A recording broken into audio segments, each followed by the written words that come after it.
आणि आता बातमी आहे छत्रपती संभाजीनगर मधून। पाण्यामुळे नागरिकांच्या घशाला कोरड पडली आहे। पाणी विकत घेऊन पिण्याची वेळ आली आहे। 2000 लिटरसाठी 700 रुपये मोजावे लागतात, तर 5000 लिटरसाठी 1000 रुपयांचा भुर्दंड बसतोय।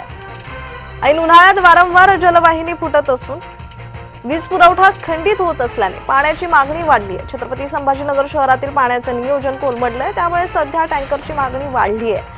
आतापर्यंत 500 रुपयांना मिळणाऱ्या 2000 लिटरच्या टँकरसाठी 700, तर 5000 लिटरच्या टँकरसाठी आता 1000 रुपये मोजावे लागतात।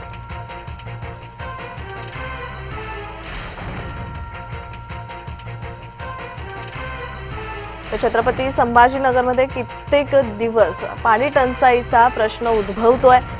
पाण्यामुळे आता नागरिकांच्या घशाला कोरड पडली आहे।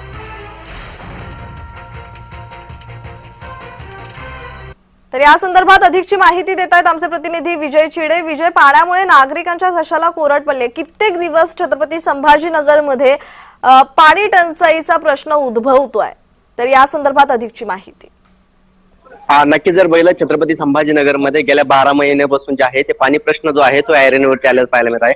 मात्र आता सध्या या महिन्यामध्ये जर बघितलं छत्रपती संभाजीनगरमध्ये तब्बल 600हून पेक्षा अधिक टँकरनं जे आहे ते पाणी पुरवठा केला जात आहे। मात्र ज्या ठिकाणून पाणी पुरवठा केला जातो त्या ठिकाणी देखील आता पाणी साठा जो आहे तो आता मृत साठ्यामध्ये गेलेला आहे। त्यामुळे आता नागरिकांची पाण्यासाठी मोठी भटकंती करताना पाहायला मिळत आहे। नागरिकांना आता पाण्यासाठी चिंता लागल्याची पाहायला मिळत आहे। प्रशासनाकडून जे आहे तर टँकरने पाणी पुरवठा करण्यात येतो, मात्र टँकरने पाणी पुरवठा केलेला कमीत कमी 15 ते 20 दिवस पाणी पुरवठा जो आहे तो नागरिकांना होत नाही। त्यामुळे नागरिकांची मोठी फरफड निर्माण होत आहे। तर नागरिकांना आता खिशातून पैसे घालून जे आहे ते पाणी विकत घ्यावं लागत आहे।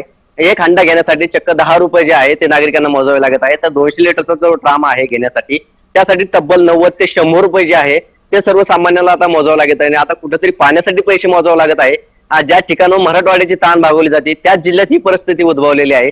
या ठिकाणच्या नागरिकांना पाणी विकत घेण्याची वेळ त्यांच्यावरती ओढवलेली आहे। त्यामुळे नागरिकांमध्ये आता मोठी धाकधुकीचं वातावरण जे आहे ते निर्माण झालेलं आहे। कारण अजून एक महिनाभर जे आहे ती हीच परिस्थिती छत्रपती संभाजीनगरमध्ये राहणार आहे।